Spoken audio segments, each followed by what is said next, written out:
Donc je vais appeler pour cette table ronde-là Daphna Mouchnik, habituée de nos rencontres, directrice de Logilité, Dominique Villain, habitué également directeur général d'Eden. Et puis on souhaitait avoir l'ensemble des corps de métier ou presque représentés. Donc on a Laetitia Caille qui est auxiliaire de vie à la MFAD à Maubeuge. Soyez la bienvenue Laetitia. Et Betty Bretel qui est directrice de l'offre de service du GCSMS du pays de l'Artois. Voilà, soyez les bienvenus. Pendant ce temps, les participants peuvent mettre leurs questions en ligne. On va essayer d'en prendre quelques-unes si elles sont bien en lien avec notre table ronde dans quelques instants.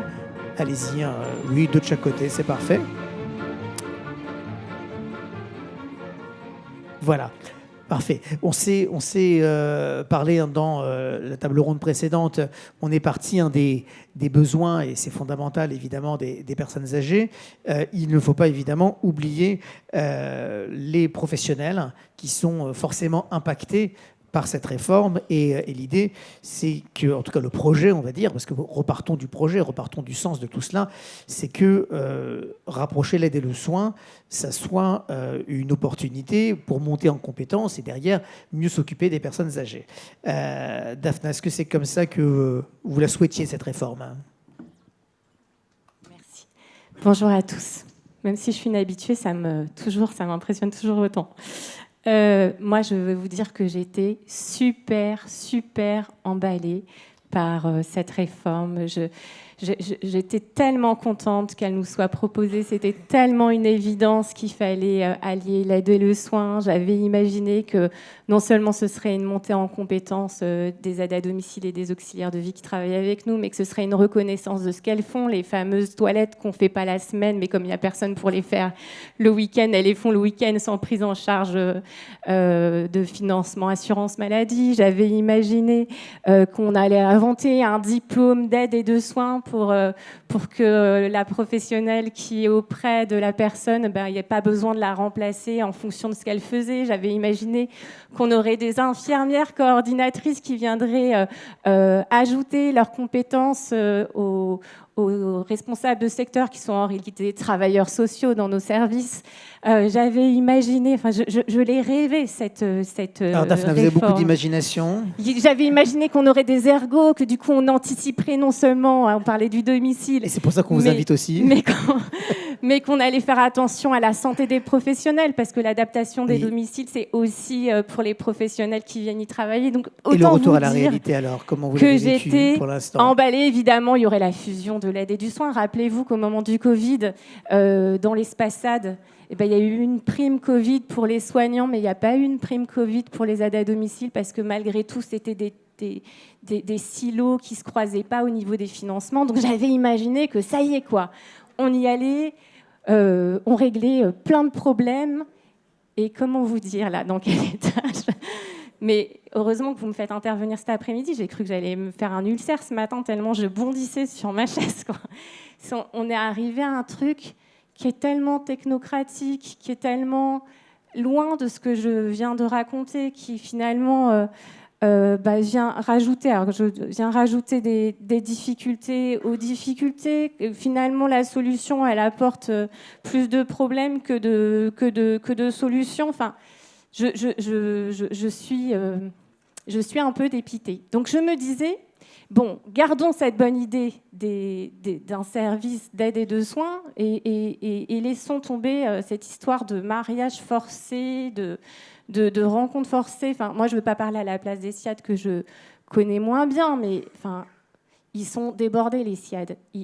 On n'a pas assez. Je n'ai pas compris pourquoi il fallait qu'ils deviennent service d'aide, que c'était obligatoire. Enfin, voilà, je pensais qu'on allait effectivement devenir qu'on allait obligatoirement travailler les uns avec les autres, mais en fait, en même temps, je ne connais pas un service d'aide à domicile qui a à cœur d'accompagner la population qui ne le faisait pas déjà en réalité. Donc voilà, je dois vous dire que je veux bien qu'on continue pour voir, mais que je suis très très très inquiète et sceptique sur ce qui va advenir. Merci Daphna pour cette première intervention. Visiblement, vos angoisses sont aussi celles de la salle. Betty Bretel, est-ce que vous pouvez vous vous les rassurez maintenant, vous qui faites à la fois à travers votre GCSMS de l'aide, du soin, donc tout ça est possible. Et est-ce que cette réforme, elle va être un appui pour vous par rapport à l'expérience qui est la vôtre et par rapport à vos pratiques professionnelles actuelles? Peut-être présenter un peu votre structure en introduction. Oui. Alors, merci de me donner la parole. Bonjour à toutes et à tous. Betty Bretel, je suis directrice de l'offre de services au sein d'un GCSMS, celui du Pays de l'Artois. Donc, je représente un petit peu et modestement les Hauts-de-France. Au sein de notre activité, nous avons l'aide, l'accompagnement et le soin. Et effectivement, ce que nous attendons, en fait, finalement, de cette réforme, c'est aussi quel sens elle donne à chacun de nos professionnels, la place aussi qu'elle a leur lorsqu'elles interviennent et lorsqu'ils interviennent, il y a aussi des messieurs, à domicile. Et très clairement, c'est de clarifier les rôles de chacun et puis de mettre en lumière le rôle et l'importance de la coordination. Daphna l'a dit aussi, les missions de l'aide à domicile ne sont pas moindres que ceux de l'aide-soignante ou de l'aide médico-psychologique. Ils sont totalement complémentaires, chacun possède un savoir et c'est comment peut-être je transmets mon savoir à ma collègue qui en détient un autre et que finalement on en arrive à quelque chose de suffisamment vertueux. Moi, j'appelle ça de l'intelligence collective. Voilà, le mot est lancé, mais en tout cas, nous ambitionnons de travailler en ce sens pour éviter d'avoir à cloisonner les compétences de l'aide, de l'accompagnement et du domicile. Merci pour cette première intervention. Je vais me tourner vers vous, Laetitia Keil. Alors, vous remercie d'être avec nous. On s'est dit qu'il fallait effectivement avoir le maximum de points de vue, notamment celui d'une auxiliaire de vie, puisque c'est votre fonction chez AMFAD à Maubeuge. Aujourd'hui, comment vous la vivez, vous, cette réforme? Elle vous enthousiasme ou elle vous angoisse, pour dire les choses rapidement? Alors clairement, ce matin, je suis avec une dynamique en me disant ça va être chouette, cette réforme, j'avais lu, je me suis dit ça va être génial. Et j'avoue que depuis ce matin, quand j'ai entendu les différents acteurs, plus la matinée s'est passée, plus je me suis dit waouh, non mais ça va pas le faire, c'est pas du tout ce que j'attends de cette réforme. Et je dois vous avouer que là, je suis plus tout à fait dans la même dynamique de ce matin. Ça me fait même peur de ce fait depuis... Ce matin, c'est assez compliqué du fait. Mais c'est de se dire que, voilà, moi, j'ai cherché ce métier depuis 20 ans. Mon métier, il y a 20 ans, ce n'était pas celui que je faisais actuellement. Il y a 20 ans, je faisais énormément d'entretiens, des interventions de 2 ou 3 heures. Ce n'était pas du tout le même métier. À l'heure actuelle, on fait des interventions d'aide de 15 à 45 minutes toute la journée, de 8h à 20h. Donc, mon métier a énormément changé en 20 ans. Et on sait très bien que dans les années à venir, il va encore évoluer. Est-ce que c'est de la bonne manière? Ça, j'avoue que je suis un petit peu sceptique. Parce que clairement, à l'heure actuelle, on est déjà en difficulté. Alors, j'ai la chance, moi, de travailler dans une structure qui innove, qui travaille en petite équipe autonome, et du coup, qui a une dynamique et qui invente beaucoup. Mais malheureusement, ce n'est pas le cas de toutes les structures et de toutes les auxiliaires de vie, malheureusement. Et moi, à l'heure actuelle, je me dis qu'il faut nous former davantage. On a énormément de compétences. Et de se dire, formez-nous. Moi, j'accompagne actuellement, et mes collègues, des personnes en fin de vie. On en est là à l'heure actuelle.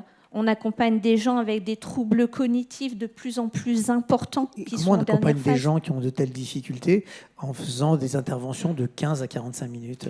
Je vais vous donner un exemple. J'ai une merveilleuse dame de 91 ans qui s'appelle Janine, qui était autonome jusqu'à présent et qui, depuis des problèmes cardiaques, a dû être hospitalisée 15 jours et est partie 3 semaines après dans une structure d'accompagnement pour récupérer. Et elle nous est revenue parce que la famille avait vraiment une demande qu'elle rentre à domicile parce qu'elle nous connaissait. Et cette dame que j'adore est revenue totalement dépendante. C'est-à-dire qu'à l'heure actuelle, en 6 semaines à peine, elle ne marche plus, elle est incontinente, on l'aide à prendre ses repas. Donc c'est devenu très difficile. On l'accompagnait sur 30 minutes le matin. Donc on a demandé une évaluation d'APA qui soit revenue pour évaluer. Et la réponse, ça a été, on est déjà à un plafond assez haut, on peut accorder 15 minutes de plus le matin et le soir. Comment voulez-vous, avec une telle dépendance, pouvoir prendre en charge une personne comme ça? Et là, ça crée un sentiment de ne pas pouvoir faire son métier correctement. Et c'est très difficile. Alors l'évaluatrice était très gentille, nous a dit nous appuyer sur un SIAD. Et là, je me suis dit, mais on est complètement déconnecté de la réalité. Les SIAD sont saturés. On reprend leurs interventions les week-ends, les jours fériés. Donc là, je me suis dit, il y a quand même une problématique. Si on reste sur ça, les années à venir vont être très, très difficiles. Donc c'est de se dire, voilà, donnez-nous les moyens de cette ambition.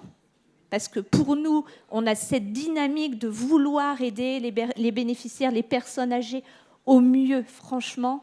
Nous, on a envie de ça, c'est de les aider dans la globalité. Alors, on est accompagné par de formidables infirmières, voilà, qui nous accompagnent, des aides-soignantes, pareil. Mais ce n'est pas suffisant. On manque clairement de moyens. Et voilà, donnez-nous les moyens d'accompagner au mieux les bénéficiaires et on pourra vraiment créer des parcours de vie incroyables pour eux. Merci.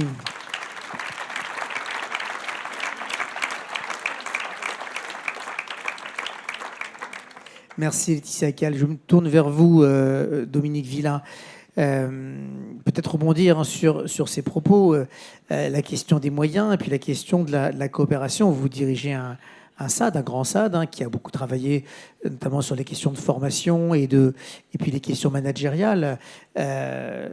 Aujourd'hui, qu'est-ce qui manque pour réussir cette réforme et pour réussir les objectifs premiers de la réforme, c'est-à-dire d'avoir une offre plus structurée, plus globale, plus à même de répondre aux besoins en rapprochant l'aide du soin. Qu'est-ce qui ne va pas aujourd'hui? Qu'est-ce que vous préconiseriez, vous, pour réussir cette réforme? Bonjour à tous. Je vais essayer de ne pas parler de ce qui ne va pas, parce que finalement, ça va être un peu mortibus, mais plutôt de comment ça pourrait aller. Finalement, c'est un peu aussi ta question. C'est finalement, on pourrait se dire aussi, à entendre pas mal de personnes aujourd'hui, c'est que finalement, l'horizon, c'est presque 2028-2029. Donc finalement, on a le temps, si on prend ça. Et donc, finalement, moi, mon imagination, c'est de dire que si on a le temps, une des premières réformes, et tu l'évoquais dans le sens que Eden est une structure totalement autonome, en autonomie, responsabilité et avec un management qu'on appelle délibéré. Si on allait vers un SAD qui a finalement cette possibilité d'aller vers l'autonomie, responsabilité, ce qui indique derrière le fait que ce type de SAD travaille particulièrement sur un terme qui est pas toujours à la mode, mais qui s'appelle la subsidiarité, c'est-à-dire prendre la décision au bon niveau. Et finalement, si on était dans cette subsidiarité, dans une structure qui elle-même a franchi de tout ce qui empêche le travail de coopération, c'est-à-dire finalement, on l'a pas mal entendu, la différenciation des métiers, les hiérarchies, les sources de financement, les statuts des opérateurs, ça a été aussi évidemment signalé. Et finalement, pour en revenir à la subsidiarité, pour les pros des futurs SAD, si on pensait le pouvoir et la prise de décision là où les compétences et les responsabilités sont directement exercées. À ce moment-là, c'est déjà pas neutre dans un service d'aide à domicile, et imaginons-le dans un service autonomie. Si on imagine ça, c'est-à-dire qu'il mêle donc le soin et l'aide, ou l'aide et le soin qui s'arrête quelquefois le week-end, comme tu le précisais. Moi, je pense que le maître mot de ça, c'est pas complémentarité, et pourtant c'est déjà pas mal, mais c'est transversalité permanente.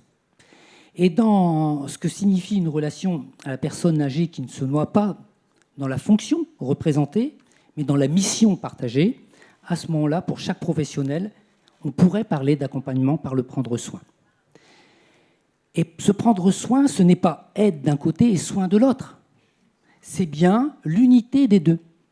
Et l'unité des deux, moi j'y ai réfléchi, je l'ai appelé quelque chose qu'on entend évidemment très peu, mais qui correspond peut-être à la révolution que nous, on a mis en place à Eden, qui est l'entraide symbiotique. Ce terme, qui est évidemment pas à la mode, vient déjà de... Alors la symbiose, on pourrait le reprendre, mais on va peut-être simplement simplifier à entraide. L'aspect d'entraide, c'est un terme tout simple, mais qui, de façon surprenante, est peu privilégiée par les acteurs opérationnels de l'aide et du soin.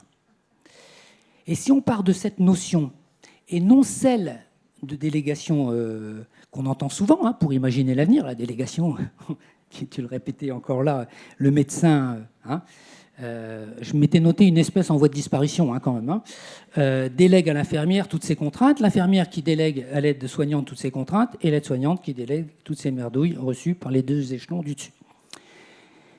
Ben donc, foin de la délégation, mais place à la subsidiarité qui colle justement bien à l'entraide. Et si vous imaginez le premier terme de transversalité permanente, vous ajoutez entraide et subsidiarité, et il me semble que vous n'avez pas une pâtée du chat, mais plutôt une recette savoureuse. Bien, merci. Alors là, les gens qui sont venus pour avoir des recettes, ils sont bien servis, j'allais dire. Merci Dominique, toujours éclairant et puis qui manie à merveille les concepts et pas que culinaires. On va prendre une question, puisqu'il y en a au moins une sur cette table ronde. Cathy ? Alors, la question porte sur l'attractivité. Le titre de la table ronde, c'est « Quelles opportunités d'évolution pour les professionnels ?» Mais est-ce que la réforme, c'est aussi une opportunité pour attirer de jeunes professionnels dans notre secteur ? Alors, très bien, ça pourrait l'être en tout cas. Daphna, est-ce que c'est comme ça que... Est-ce que ça pourrait l'être ? Est-ce que aujourd'hui, on a vu toute la déception qui était la vôtre. Malgré ça, est-ce que ça pourrait permettre d'attirer ou de fidéliser des salariés, cette réforme ? Là, comme ça, je vois pas bien, très sincèrement. Et puis, il y a aussi un autre sujet sur l'attractivité de notre secteur, c'est qu'on en parle toujours du point de vue des difficultés, et rarement comme Laetitia vient de le faire. Et je pense que si, en fait, on donnait plus d'écho et de temps de parole à Laetitia ou d'autres auxiliaires de vie qui parlent de leur métier avec tellement de cœur, de joie, de plaisir, malgré, on ne va pas les nier, les difficultés qui sont les nôtres, à mon avis, on attirerait bien plus de gens sur ce secteur parce qu'il est fantastique. Et moi, je vous invite surtout à ne pas vous résigner. En fait, si on veut nous faire des choses qui n'ont pas de sens, il ne faut pas se résigner à les faire. Il faut qu'on soit force de proposition en disant vous prenez le mauvais chemin, mais nous, on a des chemins à vous proposer qui donneront le résultat que nous attendons pour la population et les professionnels qui les soutiennent. Je pense qu'il ne faut pas se résigner. Merci Daphna.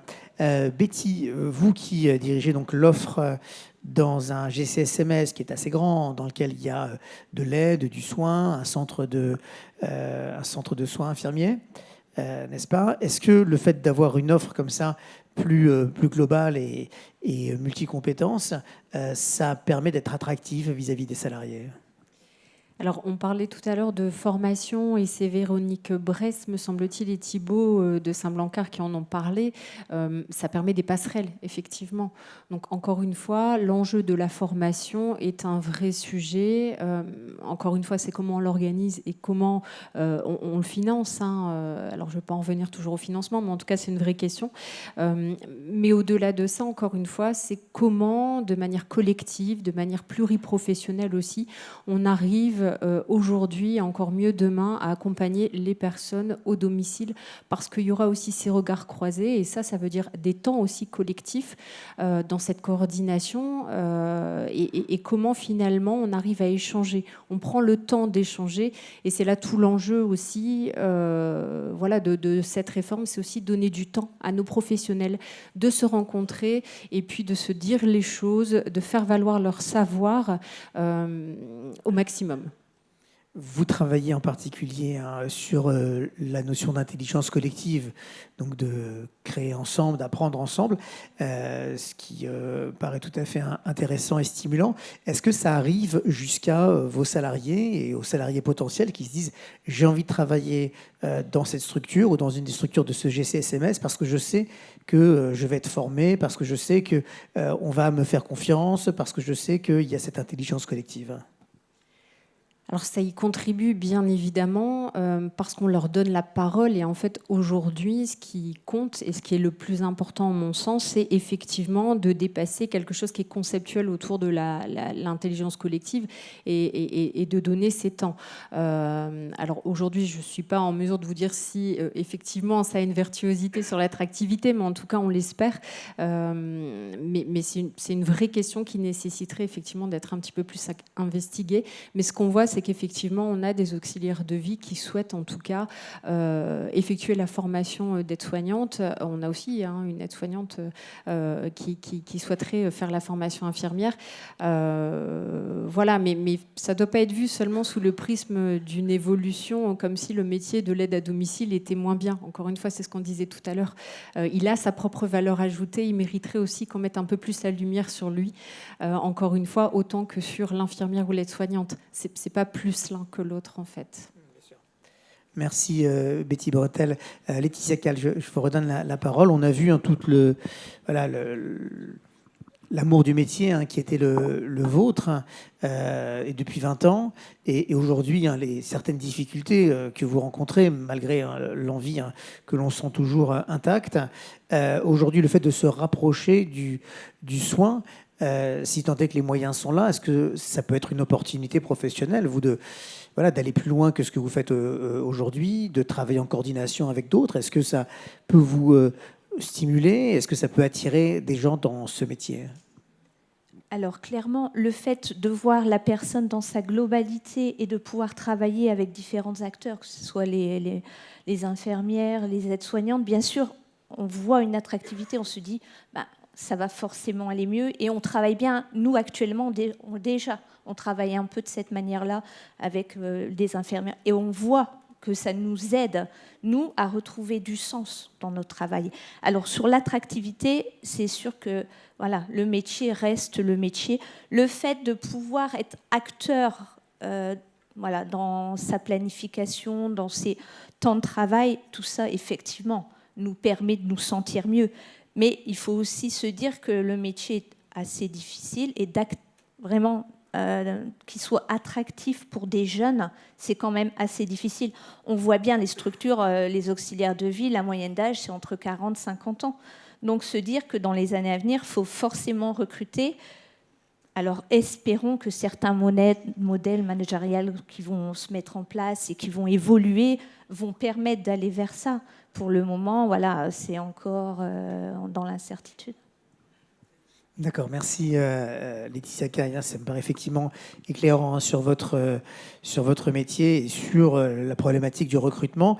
Dominique Villa, pour conclure cette table ronde, vous arrivez à recruter facilement dans votre structure et peut-être quelles sont les voies pour améliorer l'attractivité des métiers, toujours en lien avec ce rapprochement aide et soins? C'est gentil comme question, surtout qu'elle ne faisait pas partie de ma réponse. Non, mais... Non, mais c'est effectivement intéressant dans une structure comme Eden, où effectivement cette attractivité est déjà importante. Moi, je n'oublie pas quand même, il faut quand même aussi toujours ajouter que l'attractivité ne sert pas à grand-chose s'il n'y a pas de fidélisation dans la structure. Parce que si on fidélise, on a un peu moins besoin de personnel, surtout si on a une activité stable, ce qui n'est pas le cas de la structure, mais ça veut dire quand même qu'il faut aussi parvenir à fidéliser. Il y a une notion, effectivement, dans ce qu'on peut entendre, et effectivement, quand on est du terrain, on peut évoquer ce sujet-là plus facilement. On parle d'attractivité, mais c'est surtout aussi attirer, c'est-à-dire finalement, qu'est-ce qui ferait qu'à un moment donné, un certain nombre de personnes, peut-être même éloignées de ce métier-là ou de ce secteur-là, ou éloignées tout simplement en reconversion, pourraient se dire, effectivement, c'est pas qu'une histoire de il y a de la lumière par ici, mais il y a de l'envie par ici. Et dans cet aspect-là, il y a quand même une notion, moi, qui ne peut pas m'échapper, c'est celui de quelque chose qui correspond à la maturité. Et la maturité dans des collectifs, ça s'appelle l'interdépendance. Et l'interdépendance, c'est comment dans une équipe, les uns protègent les autres et comment justement cette interdépendance permet de tisser des liens plutôt que des biens. Et c'est dans cette histoire-là, dans ce creux-là, dans cet espace-là, qu'il est possible peut-être d'envisager réellement que ça ne soit pas qu'une histoire de posture, de loi, mais avant tout de centrage autour de la personne. Et la personne, en réalité, la personne aidée, elle se fout un petit peu que ce soit l'aide ou le soin.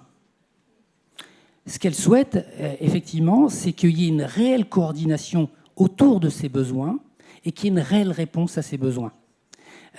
Si par exemple Eden envisage dans les 3 prochaines années de passer à 100% équipe autonome, responsabilisée et Montessori, c'est que ça donne une réponse justement caractérisée à quels sont mes besoins et comment on va y répondre de façon caractérisée dans un service autonome à domicile.